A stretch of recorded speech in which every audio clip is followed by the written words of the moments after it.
जब भी आप केस फाइल करें तो अपने ध्यान रखें, जैसे आप चाहते हैं डिस्ट्रिक्ट कोर्ट में आपका जो डिस्ट्रिक्ट कंज्यूमर कोर्ट है उसमें आपका केस डिसमिस भी हो जाए, लेकिन फिर भी आप अपनी जो कंप्लेंट बना रहे हैं, जैसे आपका मान लो आपने टाइम बैरिड कर दिया, 2 साल बाद आप केस फाइल कर रहे हो, तो कंडोनेशन ऑफ डिले की एप्लीकेशन जरूर लगाइए, ताकि स्टेट में जब आप उसको चैलेंज कर रहे हो स्टेट कंज्यूमर कमीशन में, तो वहां से आपकी जो कंप्लेन है रिजेक्ट ना हो। तो पहला नंबर आपको कंडोनेशन ऑफ डिले की एप्लीकेशन लगानी होगी।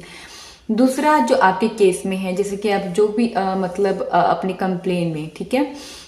जो भी अपने एविडेंस दिखाना चाह रहे हो कि ये है वो है, तो चाहे आप एड अ मेंबर जो होती हैं या कोर्ट जो होती है रिस्पोंडेंट की है, आप उसके पेज के प्रिंट आउट नहीं निकाल सकते, इतना पैसा आप नहीं स्पेंड कर सकते। तो आप जज की फाइल जब आप बनाते हो स्पेशली, उसमें जो जितने भी आपके पास एविडेंस है, ठीक है, आपके पास कोई मेल सबूत है, कॉल डिटेल है, जो भी है वो जरूर उसके साथ अटैच करिएगा, ठीक है। और कंडोनेशन ऑफ डिले तो जैसे है ही जरूरी। और इसके अलावा जो भी आप अपनी जो नीचे वाली जो आपकी जो भी जैसे ड्राफ्ट करते हो उसी के ऊपर अपील होती है, तो जितने भी पॉइंट है हो सके, जितने भी पॉइंट आपके केस से रिलेटेड, आपको क्या क्या डेफिशिएंसी इन सर्विस मिली, क्या मिसलीडिंग एडवर्टीजमेंट हुई आपके साथ,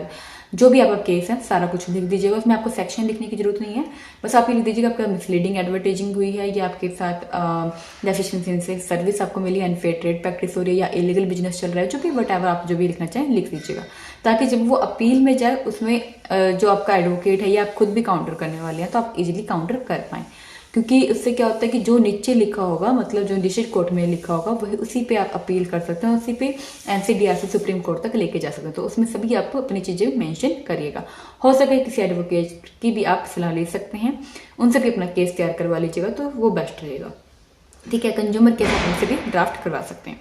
ओके, अब तीसरी जो प्रॉब्लम होती है हमारे साथ, जब हम डिस्ट्रिक्ट कोर्ट में केस फाइल कर रहे हैं, तो जो भी आप अनेक्सर बना रहे हैं, जो भी आप अनेक्सर लिख रहे हो, लाइक इनवॉइसेस, दूसरा अनेक्सर 2 हमारा कि मेल चैट के सबूत आप अटैच कर रहे हो, जो भी आप अनेक्सर लगा रहे हो, जो जज की फाइल है उसमें आप सारे वर्ड अनेक्सर अटैच करिएगा, ट्रू कॉपी लिख के सिग्नेचर करके सारे अटैच करिएगा, ठीक है। और जब आप उसको अटैच करते हो तो उसमें क्या है, उसको नाम, मतलब जैसे आप जो इनवॉइस है उसका नेक्सर 2 नाम है, उसको ऊपर लिखिएगा नेक्सर 2, और पेज वाइज को आप जितने भी, जैसे आप एक बंडल बना लिया, आपका बहुत बड़ा बंडल है, उसमें होल करने के लिए आप पेज करके या कोई भी ये चीज यूज कर सकते हो, ठीक है। तो उन सब की आप लिखिएगा नंबर वाइज,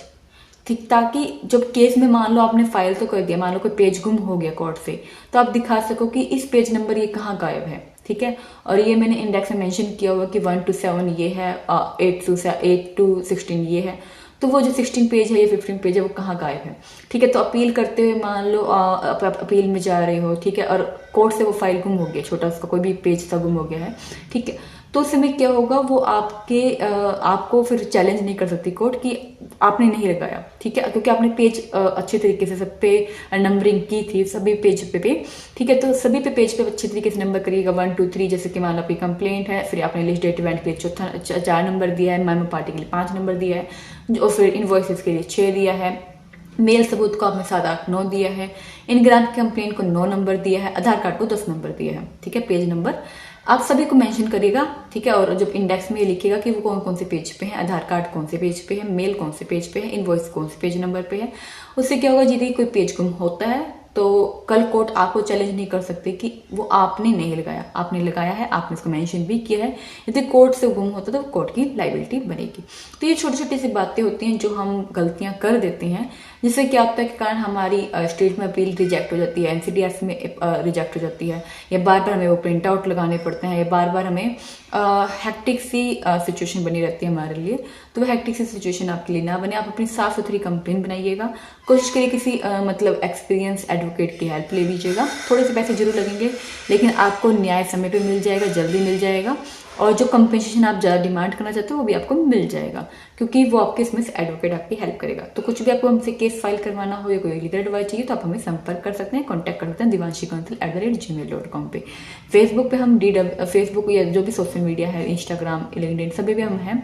जितने भी सोशल मीडिया है दिवांशी के नाम से है, DEEVAVNSHI, ठीक है। तो आप हमें वहाँ पे भी कांटेक्ट कर सकते हैं। मेनली जो बेस्ट रहेगा आपको कांटेक्ट करने के लिए divanshikansal@जो हमारी ईमेल आईडी है आप उस पर कांटेक्ट करिएगा। तो आज की वीडियो में इतनी, have a nice day, bye.